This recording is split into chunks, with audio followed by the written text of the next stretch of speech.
For the third year and counting, Richard Skipper has been celebrating the artists you love. And what are some of the things that you've really run out of time? And we've got to talk about your latest. I want to go back a little bit, first of all, and celebrate a true legend. Richard Skipper is all about celebrating life, art, and his guest body of work. And did you pursue performing opportunities while you were in high school? Please join us while he showcases these diverse and talented individuals. Here's Richard Skipper. Happy Sunday, everyone, and welcome to the latest edition of Richard Skipper Celebrates. Who or what are you celebrating tonight? It's National Ice Cream Day. It's also National Peach Ice Cream Day, which is one of my favorite flavors, and it's very hard to find.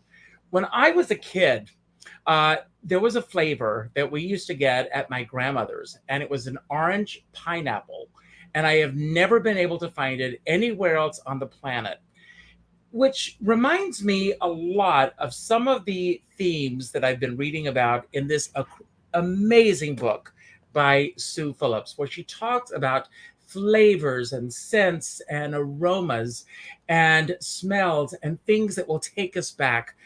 I'd like you all to take a collective, just take a deep breath right now and think of a favorite smell and let it take you back to a favorite memory, a favorite place, a favorite. Well, let's bring Sue on and let her bring us up to date with what this is all about. Sue, I am thrilled that you are here tonight. First of all, I have enjoyed reading this book. I'm learning more about the world of the perfume business than I even could have thought about. And I want to hear your story because you started out as a singer, which I find very fascinating that you made this incredible leap. Before we jump into your story and all the work that you do, who or what are you celebrating tonight?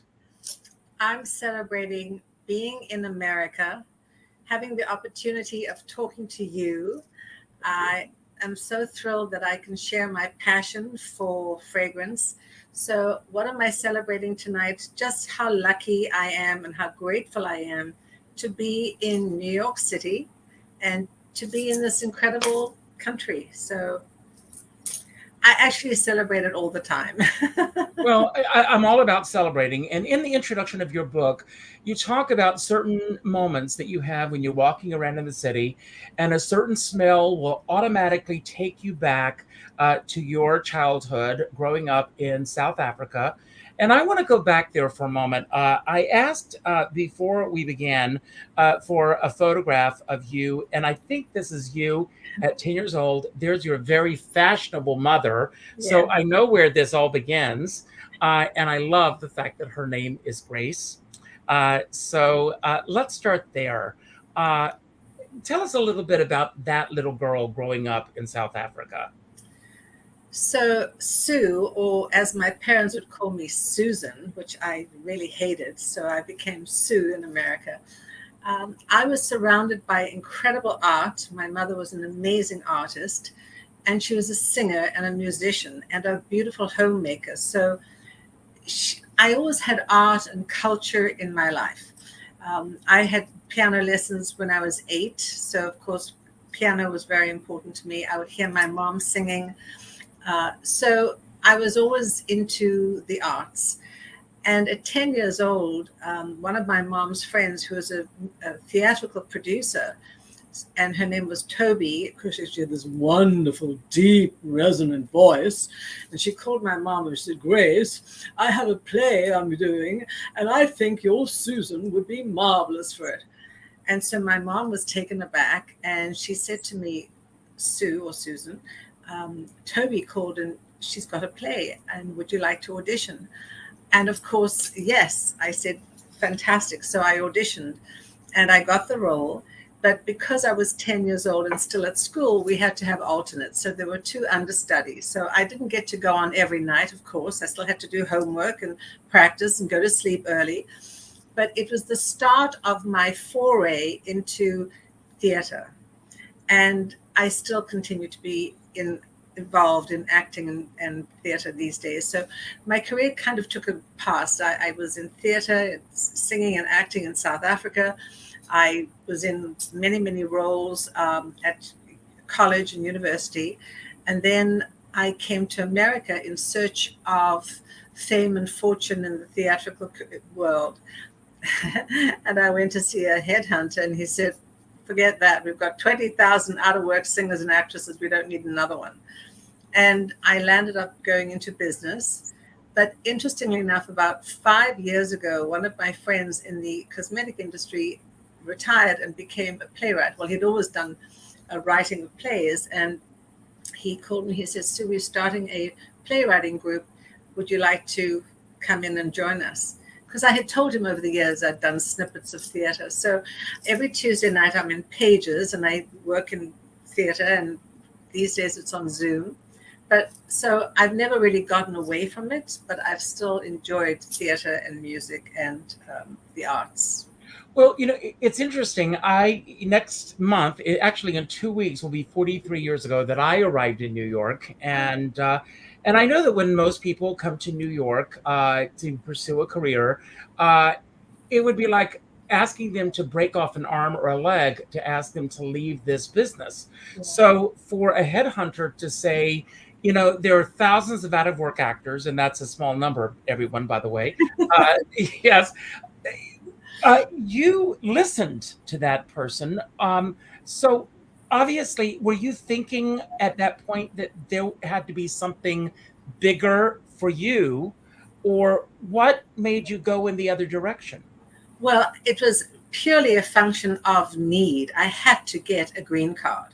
And the only way I could get a green card was to be sponsored, either to go to an attorney and pay thousands of dollars, or to be sponsored in a show, in a theatrical show, by some agent who said, well, Sue is the best person for the show. Well, that didn't happen. So what happened was, when a friend of mine said I should get, the same headhunter told me, the same headhunter said to me, Sue, I have an immigration attorney. You should go and see the immigration attorney. So I did. And I went to see him, and he asked me what I did, and I told him.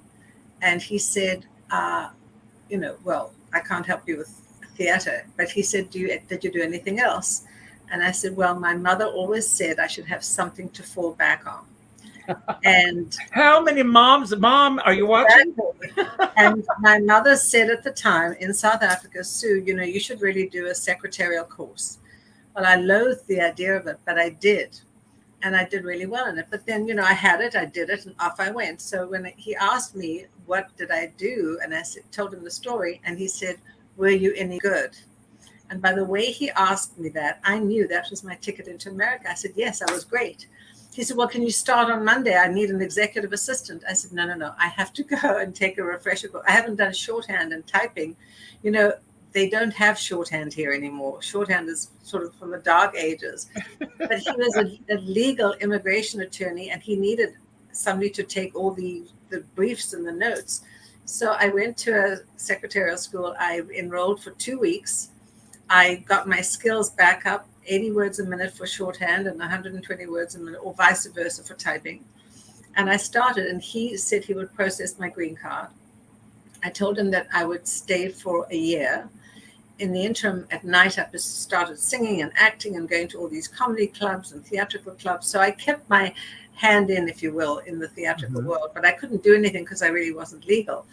After 7 months, I got my green card, but I promised I'd stay for a year. And at the end of the year, I went to a headhunter, and I explained who I was, what I'd done, and theatrical and so on. And he sent me on 3 interviews. Well, one was to work for a bank, the first Boston bank, and I didn't think banking was for me. The second was to work in design, fashion design, for Pierre Cardin's company. And at the time, I didn't feel that I knew anything about fashion, because we were so fashion backwards in South Africa. It wasn't a fashion forward country, because we'd been sort of, really set apart. The world didn't like South Africa, so we were really not involved in current affairs. So the third job offer was to go to Elizabeth Arden and to be the administrative executive assistant to the president of the company. And I said, aha, that's something I like, the cosmetics. And he liked the fact that I had a South African accent or a British accent. He thought that I was, presentable and elegant, and that I would fit the image of the company. And I did, and it was great. And I was meeting all these people. And at night, of course, I would go into doing my singing and my acting, because I always wanted to do that. And one day, after 2 years of working for him, he said, Sue, we've just got a position in training that's open. And I've seen you perform, and I think you would be great in training. I said, well, what does that involve? He said, you have to train the people, the beauty advisors behind the counter, all about fragrance, and motivate them and inspire them. And he said, with your accent and with your presentation, you would be great. He said, but in order to learn and to do that, you have to go to Macy's and have your orientation and be there for 3 months learning about the business, who the customer is, how the customer works, what the beauty advisor talks to the consumers about, all about fragrance, how to motivate them and inspire them, and really give them the understanding of the brands. At the time, the brands were Chloe and Lagerfeld and Burberry. Mm-hmm. And so that's what I did. I went to Macy's for 3 months, working behind the counter, teaching, learning, guiding, and learning myself. And then I started my career as National Training Director. I packed my bags with all my beautiful fragrances, the audiovisual, all the sort of advertising paraphernalia that you need to motivate the beauty advisors. And I literally traveled around America for 2 years, almost non-stop. I would be gone for 2 weeks. I'd pack my bags, go for 2 weeks, do presentations morning, afternoon, evening, breakfast sessions, afternoon lunches, cocktail parties, because Elizabeth Arden as a brand, the fine fragrance division, which was Lagerfeld and Chloe and eventually Burberry's, was added. We had to have a certain je ne sais quoi, a certain elegance to really represent the brand. And Chloe as a brand was just a beautiful brand from the house of Chloe. Karl Lagerfeld was the designer at the time. And so Chloe was the woman's fragrance, and then we introduced Lagerfeld for men.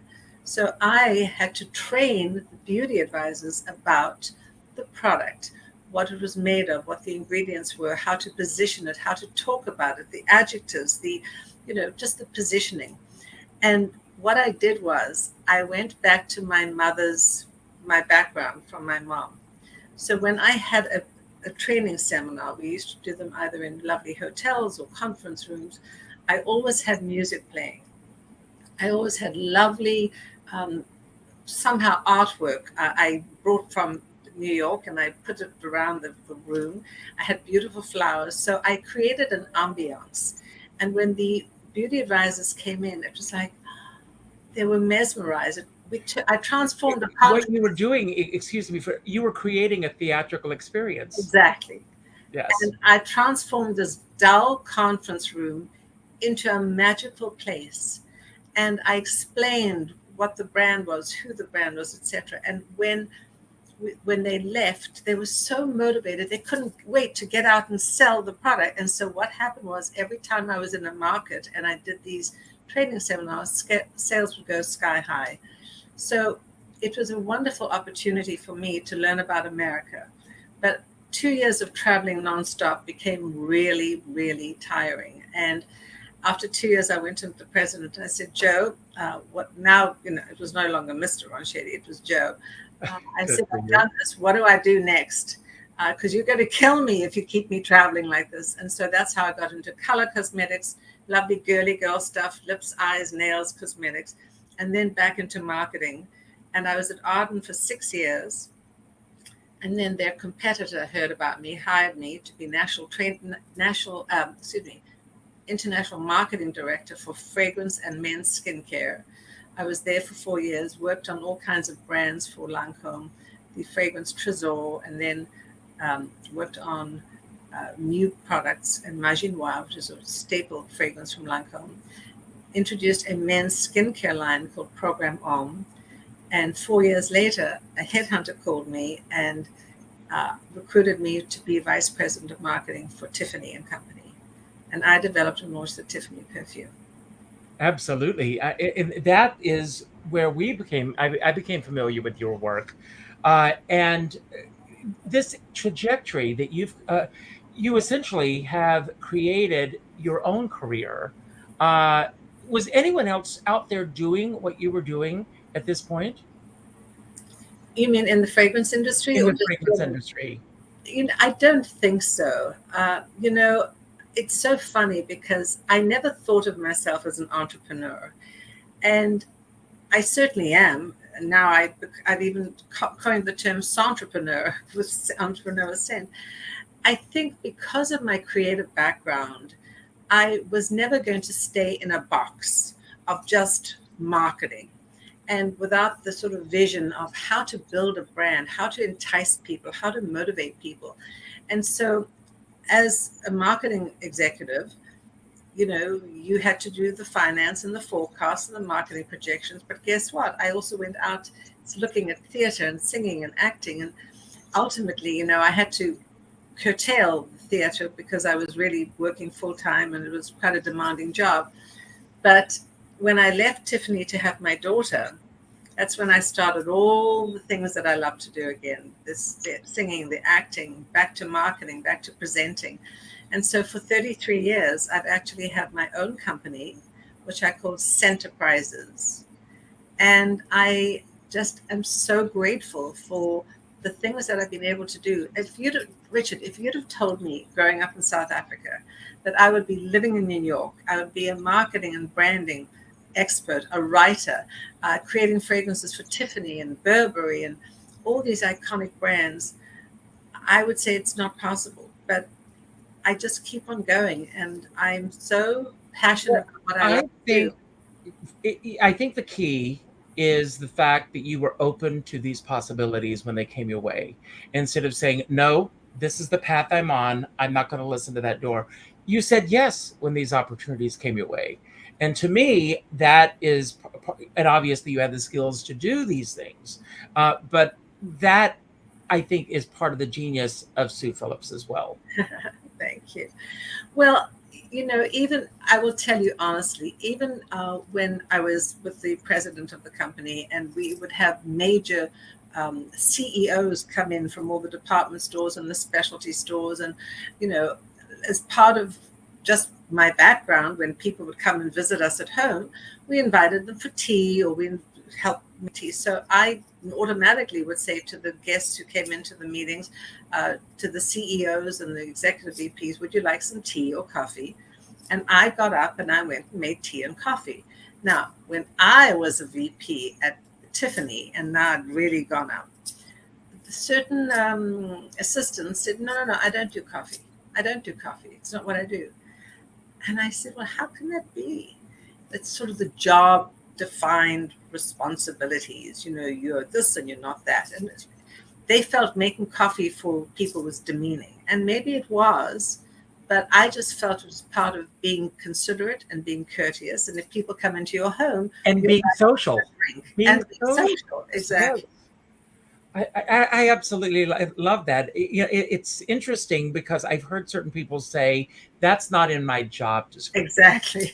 And to me, the job description is that interaction between the customer, the client, and the whole ball of wax. Instead of saying, I'm not going to do that, I'm not going to do this, make it an enjoyable experience, the whole ambiance. I want to go back for a moment to creating a fragrance for Tiffany's. We all breakfast at Tiffany's. We've all got these images of Tiffany's. How does one go about creating a fragrance for Tiffany's? Wow, well, that was a story unto itself. When I got the job, my future boss handed me two bottles of fragrance that they'd actually been working on for about a year and a half with consultants. I didn't really go into this in my book because I just didn't think it was sort of professional to do that, but I will tell you the story. So I was so excited. Suddenly, my gosh, I've had 3 or 4 interviews. I've met with the chairman and the VP, and I met with everybody. And Friday at 5 o'clock, she called me for a meeting, and she said, Sue, congratulations, you got the job. Wow, I was so excited. So she handed me these 2 bottles of, juice of the fragrances. And I was so excited. I didn't even leave the building yet. I was in the elevator, and I sprayed the fragrances on me. And I stopped, and I was kind of upset. I thought, we all have an image of a brand, and Tiffany certainly stands for elegance and for luxury, and it's an iconic brand. The whole world knows about Tiffany. And when I tried those 2 submissions, I just felt that they were commercial, not very special, not very elegant, not really exotic, not luxurious. I thought they were inferior, cheap fragrances. And I agonized about, what am I going to do now? Now I've got the job. On Friday night, I got the job. I have to go in on Monday and resign from Lancome. I'm sitting with these 2 submissions. What do I do? So by this stage, I'd met a lot of friends in the industry, and I called some of the people whose opinions I really would value and did value. A CEO of a company, a perfumer, a branding person, about 3 or 4 people. And I said, I have something very confidential to talk to you about. I'm working on a project, and I'd love your thoughts about a fragrance. I didn't tell them who it was for, because it was still not public that I was left. So during those 2, the next week, at night, I met with these people, and I showed them these fragrances. And I just said, look, this is for a luxury brand. It's very special. It's very hush-hush, but I'd love your thoughts. What do you think? And all of them said, chemical, cheap, no good. So now I was faced with a decision. What do I do? Do I wait? Do I do nothing? Because they'd been working on this for about 1.5 years at great cost. And suddenly, I come in, Miss Tiffany now, and tell them that the work that you've done is terrible. So I didn't want to sort of be in that situation. So I called my future boss, and I said, look, I'd love to come and see you. She said, but you're starting in 1.5 weeks or whatever it was. I said, but yes, it's really important. So I said to her, look, I just got this job. I'm so excited. I know you've worked hard at this. I will do whatever you want. You're my boss. But my feeling, based on my experience, is that these do not represent the quality and the luxury of the brand. I said, but if you think any one of these are fine, you're the boss, you let me know, and but I didn't want to wait until we launched 8 months later and say, way back then, I didn't think they were right, and I didn't say anything. So she said, okay. And she said, let's go and talk to Bill, the chairman. She marched me down to Bill's office, and she said, to her credit, she said, look, we just hired Sue. She doesn't think these submissions are any good. She doesn't think the work that we've done is right. He said, well, we just hired her. Let her fix it. She's going to go to Paris and fix it. So that was the start of my foray into Tiffany. And at the time, we were working on a joint venture with Chanel. And so the idea was, the sort of rationale was 2 luxury brands. Tiffany was in jewelry. Chanel was obviously in fragrance and beauty. But Tiffany didn't know anything about beauty or fragrance. So we did a joint venture where Chanel would do the manufacturing, the distribution. So we went to see the owner of Chanel, who's Alain Wertheimer. We took in the submissions, and he corroborated what I said. He said, oh, no, these are not good. These are not good. And he said, Sue, you go to Paris and you work with my chief perfumer, and which I did. And so that's how the Tiffany was born. It was a beautiful, luxurious fragrance. And in fact, I get people calling me and emailing me all the time because the fragrance is no longer created. It's no longer made. It's no longer distributed. And it's a shame because it was so iconic. So maybe they'll hear this and they'll say, Sue, come back and redo the Tiffany fragrance. I want to ask about that because another fragrance that just came out on the market was they recreated a fragrance that had been off the market for many, many years. How does one go about recreating a fragrance that has not been around for many, many years? And I think about your mother, Grace, and I'm sure that she had a fragrance that I don't know if it's still around or not. And is there a particular fragrance that when you think of your mom, that's immediately where your mind goes? My mom, and thank you for that question. My mom, when mom and dad went out at night, she would put on her fragrance, and if it was in winter, she had a lovely little mink jacket. So, and she always wore pearls. And I have the distinct memory of her kissing me goodnight and smelling this beautiful fragrance, which is called Mink and Pearls. It's so funny. It was called Mink and Pearls, I think by Revlon, and it's totally not available at all anymore. And she epitomized that beauty and that elegance, her little fur jacket and the pearls. And that's what I think of when I think of my mom, beauty and elegance and femininity. And so that's always been sort of my memory of her. And then your second question was, how do you go about recreating a fragrance? Well, firstly, the reason so many fragrances have been discontinued are maybe multifold. The first one is so many ingredients these days, natural ingredients, are no longer able to be sourced. We've had floods, we've had fires, we've had earthquakes. So think about what that does to foliage and to nature. The beautiful Bulgarian rose oil and the beautiful sandalwood and the vanilla beans get compromised and sometimes decimated in these natural floods and fires. So that's the first thing. The second thing is that maybe because fragrance ingredients are so difficult to source and harvest these days, the expense is huge, it's exorbitant. So what happened is perfumers have also now become technology experts, and they recreate formulas through what we call headspace technology and through synthetic chemicals or aroma chemicals. So if you have a beautiful rose, let's say, and you love the rose and it smells beautiful, but let's say this particular rose variant is so exorbitant. Well, the perfumers have been able to recreate the ingredients synthetically, but with that comes a distortion in the fragrance. And so it's either through exorbitant costs or scarcity or chemicals. And it's hard to find beautiful fragrances that have been around for years and years and years, but the formulas have changed so much. So what you wore 20, 30, 40 years ago with a Chanel or a Shalimar or an Arpège, you can still find them, but they're very different. Now, I'd like to talk about something else that's come another career path that came about because of COVID for you. Because in the last couple of years, we've taken for granted until recently the sense of smell. Yes. And unfortunately, COVID has taken away that sense for so many people. But you have been helping people recapture their sense of smell. Can you tell us a little bit about how that started for you? And then I'd like to, I just was listening to you today on another interview, and I'd like to talk about a couple of things that I heard you bring up on that interview as well. Okay, sure. Well, I will tell you that it happened quite serendipitously. So many of my career moves have happened totally serendipitously. I've never planned anything.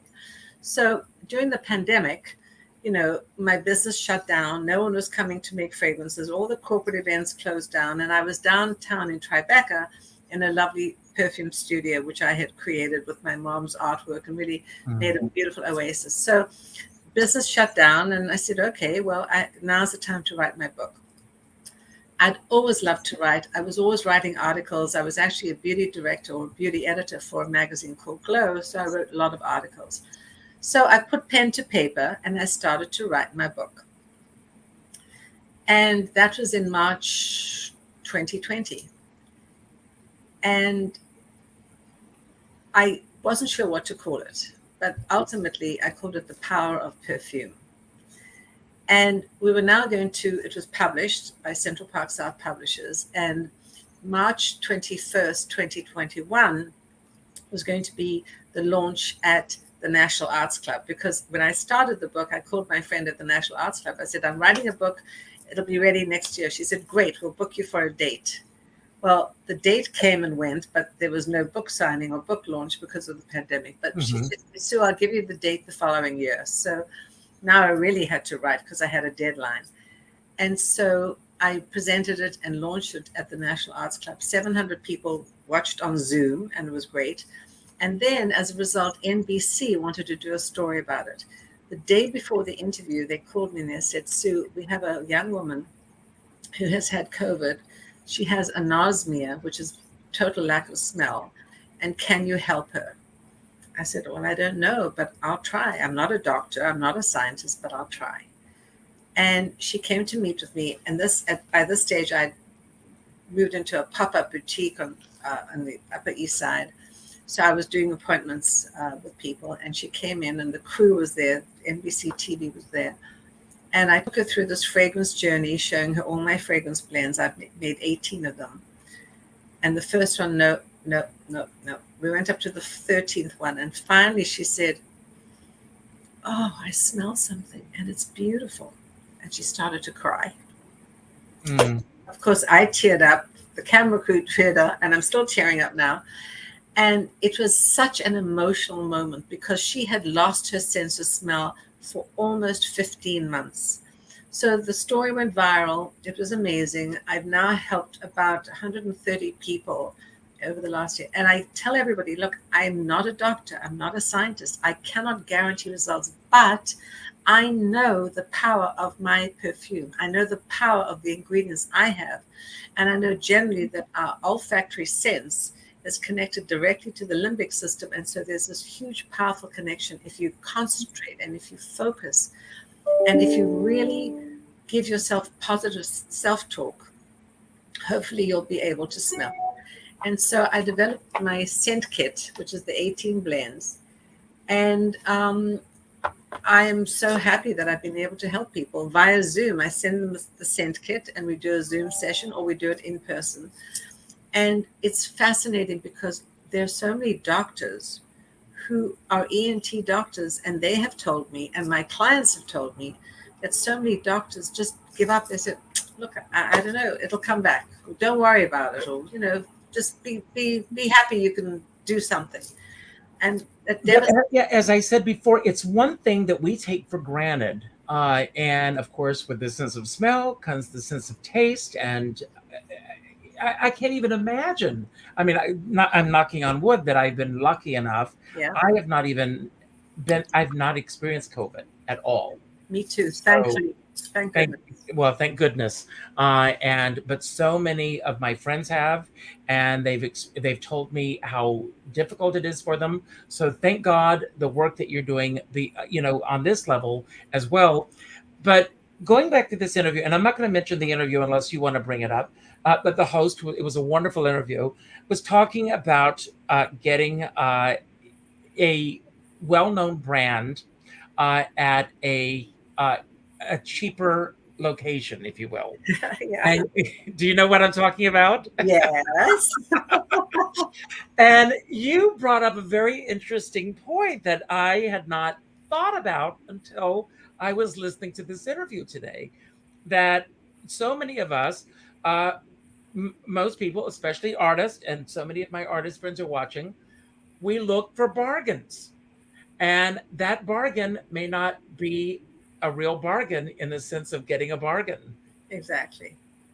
If you would like to take that away. Well, I will tell you that I was one of the victims of that. Maybe about 15 years ago. A friend said, let's go down to Chinatown, let's go here, let's go there. And of course, on the street of New York City, in that area, there are all these discount stores. And they're selling all these amazing brands, the high-end luxury brands.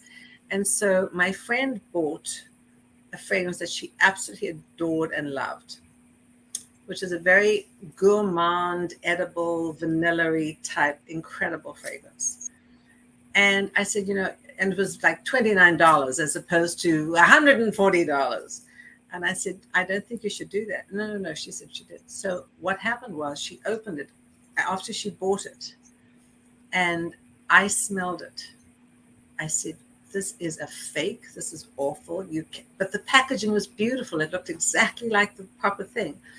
And thank goodness, I told her to open it on the street. And we went straight back and returned it. But see, so many people really get beguiled by the packaging and the cheap price. What people don't understand, honestly, is that fragrance is an art and it's a science. Perfumers work for years perfecting ingredients and perfecting the formula. And you put the marketing and the advertising, the packaging together.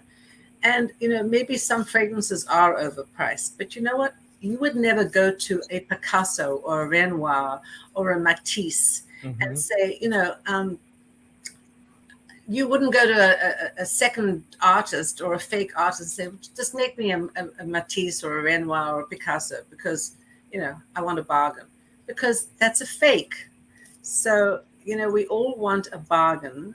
At the same time, you get what you pay for. And when you smell terrible products under the guise of a luxury product, it's such a turnoff. It's so awful.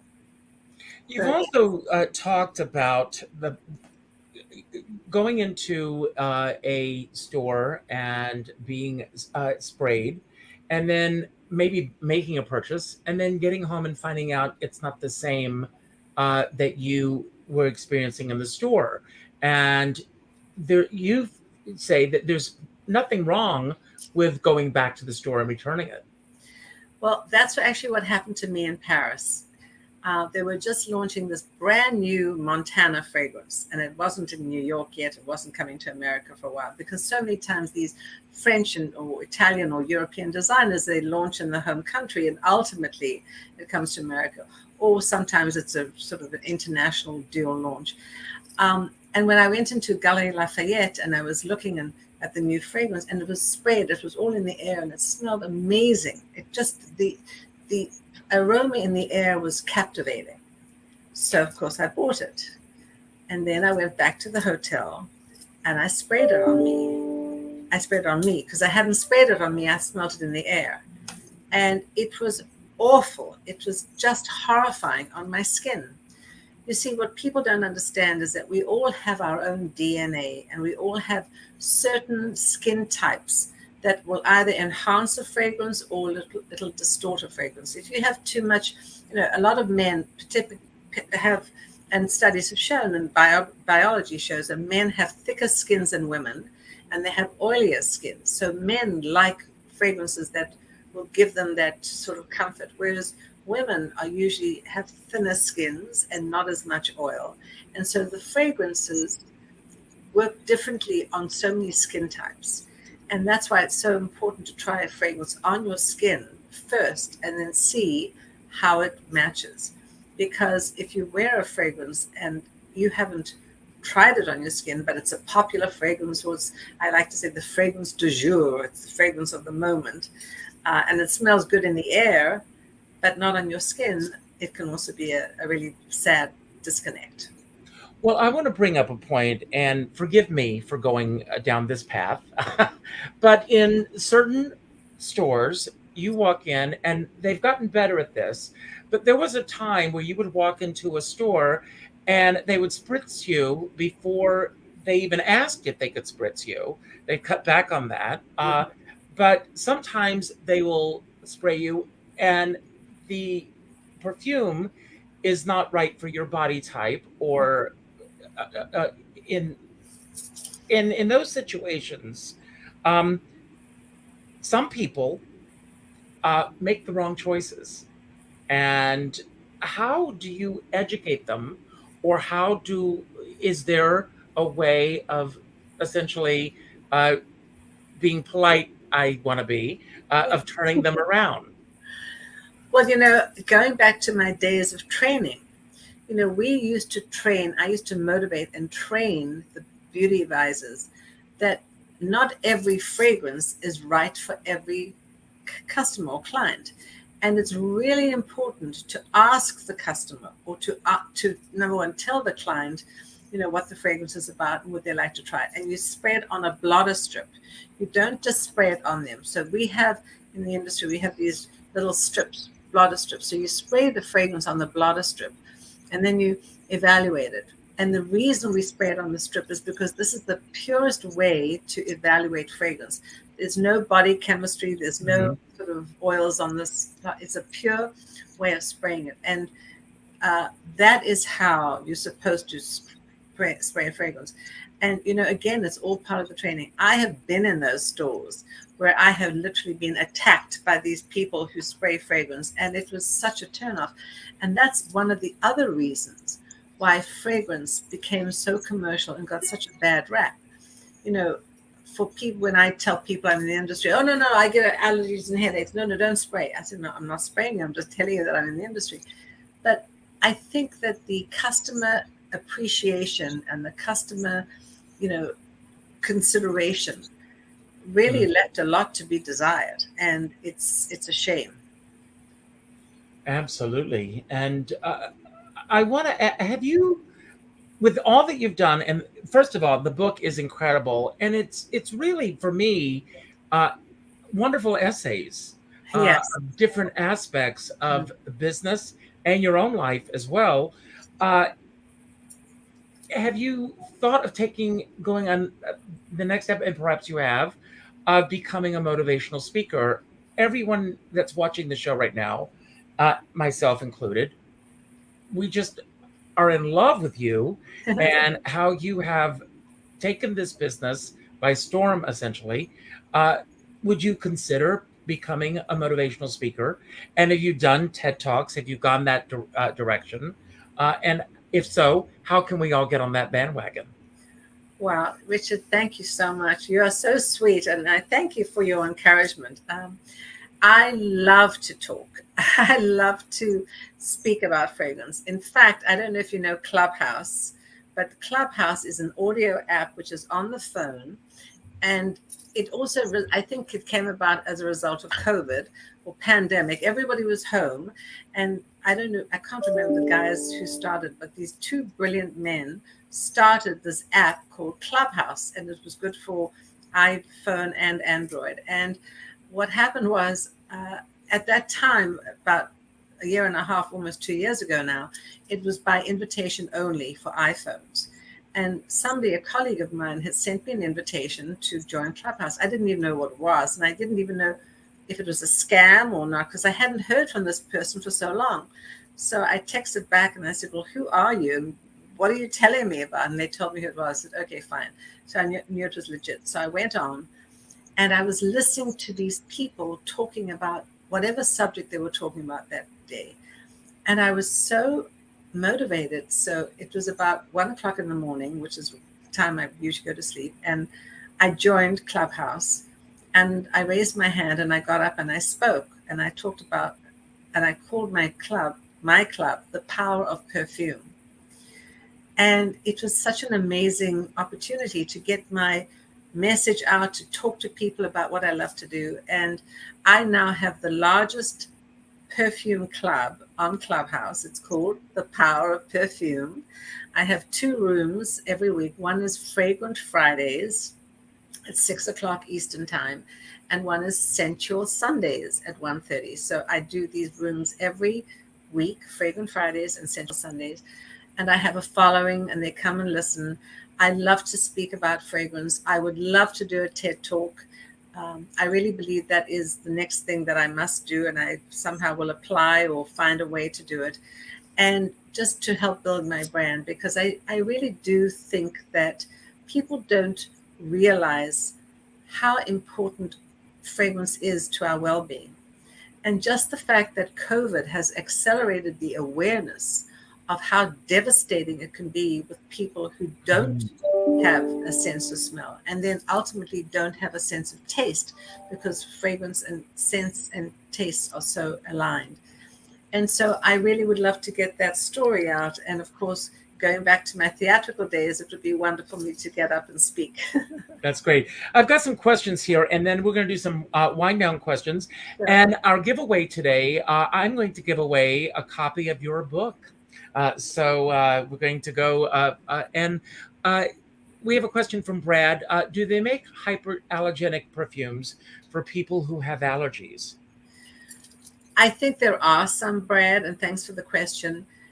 I will tell you that the European Union has designated that there are 26 allergens, they're called allergens, ingredients, that are no longer able to be used in perfumery.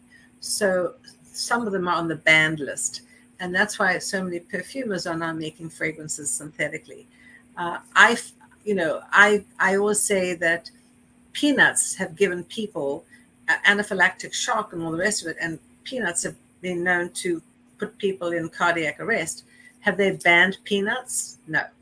So even though you have these regulatory bodies like the FDA, the OSHA, the IFRA, and the European Union that have caused people to have allergens, perfumers are trying to recreate them synthetically. But then that has its own set of problems because people don't like the chemical smell. So I know there's a whole trend right now called clean fragrances, and perfumers and companies are really looking to create fragrances that are, quote, clean, hypoallergenic, and it's a trend that's starting to happen. I don't think it's fully materialized yet. Thank you. And we have a question from Doug McAllister. Have you ever considered a scratch and sniff book? I actually wanted to do that for this one, but the quantities for scratch and sniff are so huge. You know, in order to get good cost efficiency, I'm sure you've all seen the scent strips in magazines. Well, you know, the scent strips in magazines with the ads, you smell it. They usually want about a million and a half or 2 million circulation. Well, at that point, but hopefully next year I'll do one. I can do limited quantities. And yes, I would love to do a scratch and sniff book. Thank you for that question. And Jeff Phillips says that he's always impressed how knowledgeable, incredibly bright, and beautiful you are. How lucky am I to have you as my amazing sister? Thank you. That's wonderful. That's great. Thank you for watching, Jeff. I'm so thrilled you're here. And by the way, I wore this in honor of Mom. This was my mom. She designed this piece of jewelry and she gave it to me. Well, actually, she did it for herself, but I got it. What I love about this is that it has all the ingredients and the elements and the materials from South Africa: the gold, the black slate, the pearl, some little diamonds, and a couple of rubies. So whenever I wear this, I feel very close to her. So I wore this tonight in her honor and her memory. Well, she's around. Grace, this is all for you. So I chose the word balance today because reading about you and doing the research, you seemed, from my perspective, to have a well-balanced life.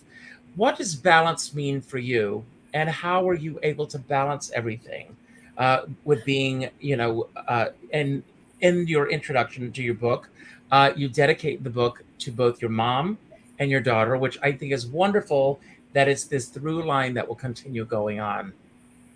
Thank you. I'm very proud of my daughter, and I'm very proud to be the daughter of my mother. And I'm very proud to be the sister of my brother, too. I think there is a work balance. I have always had it.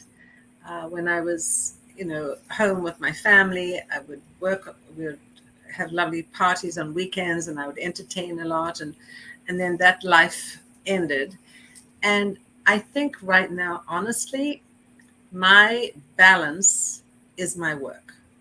I am a real workaholic. I really feel that I have a time limit to do this business, to build this business, and to do all the things that I want to do, which is to really continue to help people with COVID, to build my own Sue Phillips brand, to write another book. In fact, a neuroscientist contacted me after she saw all the press that I was getting for the people who had COVID, has invited me to be her co-author.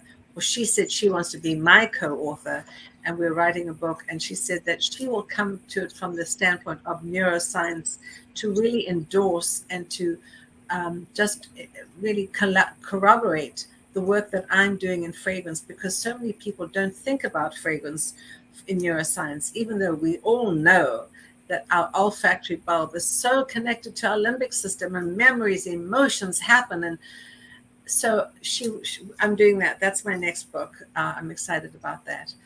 And, yes, to do a TED Talk, to be an international brand, and to then hopefully, be very successful and sell it, and also to do philanthropic work. So I want to create a foundation. And what is the foundation going to be for people who have Alzheimer's? Because sadly, at the end of her life, my mom did have dementia. And of course, because fragrance and memory are so connected, I've done a lot of fundraising events for Alzheimer's. So if I can do something for Alzheimer's to really do something back, that's the one thing. The second one is because I really want to do something about South Africa. It was very near and dear to my heart, and the wildlife in South Africa is suffering. The elephants are being poached, and I really want to help in that regard. And then, of course, to honor my daughter, to do some work in the area of anti-human trafficking. So my foundation, which will be Sue Phillips Foundation, will have those three pillars. And I've actually come up with fragrance brands that reflect those different initiatives that will be launched next year. Oh, wow. It's all amazing. And you always have a platform here. I hope you'll come back anytime. I would love to, Richard. I want to make your fragrance for you, Richard. I want to create a fragrance for you. And I would invite you to take my scent personality quiz. And I took the test today, and I think I flunked it. Well, I wrote back to you because the results told me. So the scent personality quiz is for people who really don't know their olfactory family, what fragrance families they like. And so I have I should show you the whole thing. I didn't bring it here, but there's a whole array of fragrance families, and it's quite complicated. But I narrowed it down to 4 families: fresh, all the lovely bright citrusy notes; floral, speaks for itself; woodsy, all those lovely outdoor sandalwood herbaceous notes; and then spicy, the sexy oriental spicy notes. So the scent quiz is really quite accurate. And when you take the quiz, it's on SuePhillips.com. You can take the quiz, and it will reveal what fragrance family you like. So when I got your results, I looked at it and I said, wow, you landed up with 12 florals. I know. I think you might like florals, but I don't think you're all florals. No, not at all. And I was shocked. I was shocked at the results. So I've got, with all of my shows, I do a surprise question that I don't even look at before the show. And this is the surprise question for you. And interesting question in today's day of technology. Would you rather give up your smartphone or your computer?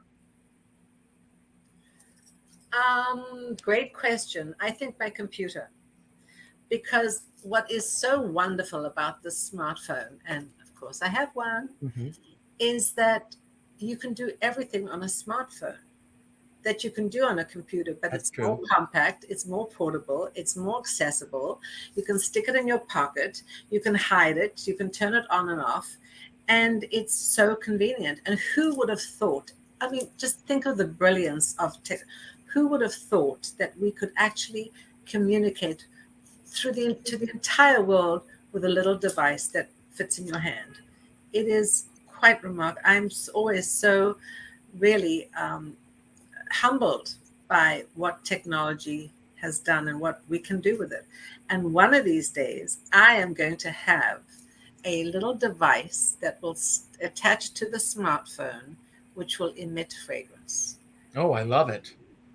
And I think we're heading in that direction anyway. I think that the computer in just a few years will be gone, and everyone will be doing everything from their smartphones. Now, this is another question, a random question. It says, reach out to someone from your past and tell them something that you appreciate about them. And so what I'd like you to do is to tell Jeff something you appreciate about him. Oh, well, I absolutely love my brother. He is my older brother. And he and I are so close. It's amazing. He worries about me all the time because I'm in New York and he's in San Diego with his family and his lovely lady friend. And I'm so happy that he's happy because he was very ill last year. He had Guillain-Barré and he nearly didn't make it. And so I went out to see him and I was there for about a month and I went out again. And I was devastated. So I can tell you that I love my brother. Do we fight like cat and dog? Yes. Do we argue? Yes. May I ask, what's the age difference between you and your brother? It's just almost 3 years, not 2.5 maybe. But, he was always the older brother and I was the little sister. And I think that from that, and he was a man in South Africa, men in South Africa were very sort of right. They were always right. And I have now become quite assertive, living on my own and living in New York. So we do fight like cat and dog. But I will tell you that he has my back and I have his back. And when I think about him, it's telepathy, he'll call. It's remarkable. I can just think about him and he'll call. So we have this incredible connection. I am so lucky to have him. I think we have an amazing relationship, and I thank you for that lovely question. And Jeff, I'm so thrilled that you came on. I was calling you earlier. You didn't answer, so I texted you the link, and voila, you found it. Thank you. Thanks for being here.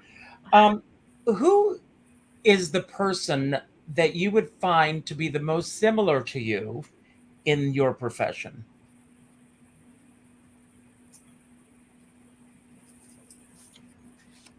You want a name or an idea of a person? Or it could be either or, whatever you choose to reveal.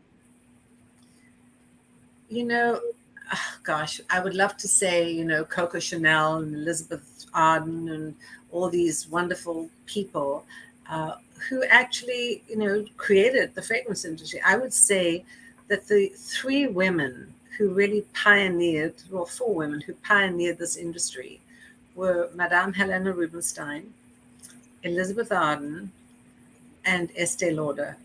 And of course, you can't go without saying Coco Chanel. Mm-hmm. If you think about what they accomplished so many years ago, Chanel created Chanel 100 and something years ago. She was an orphan. She was in a little orphanage, and she became a seamstress. She sewed.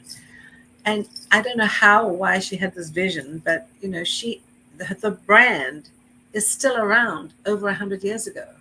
So is Elizabeth Arden's, so is Estee Lauder's, and so is Helena Rubinstein. And I think that those women all had a passion. They all had a really very firm determination of what they wanted to do. Now, I would never put myself in those shoes, but you know what?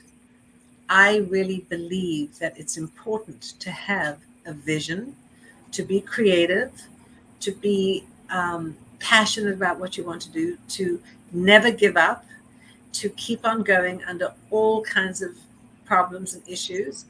And I tell my students, I have actually been an adjunct professor at FIT College and LIM College. And I have told my students over and over, and I tell my interns and my assistants, just because maybe your parents wanted you to become a doctor or a lawyer or a dentist or a school teacher, and if that wasn't in your vision, do what you love. Be passionate about what you love to do, and never, ever give up. Because there are always going to be issues, there are always going to be problems. Wherever you work, in any corporation, there will always be issues and problems you have to deal with. And of course, if you're in your own business, there are many, many issues and problems that you have to deal with. But if you love what you do, you'll get over those problems and it'll be a lot easier. Amen. And what a great lesson for all of us. I'm going to bring this screen up. We've had a few people who have signed up with the word balance, and I will show you how this works. And we are going to give away, let's see here. I've lost my screen here. And I need to go up here and let's see here and give away the word. Here we are. There it is. And we'll see who our winner is tonight, and you'll get a copy of the book. It's amazing, and thank you all for being here tonight.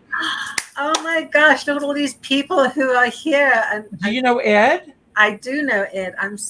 What a wonderful thing. Hello, Ed. Ed read the book? I will tell you, Ed, we've never met in person, but Ed has been amazing.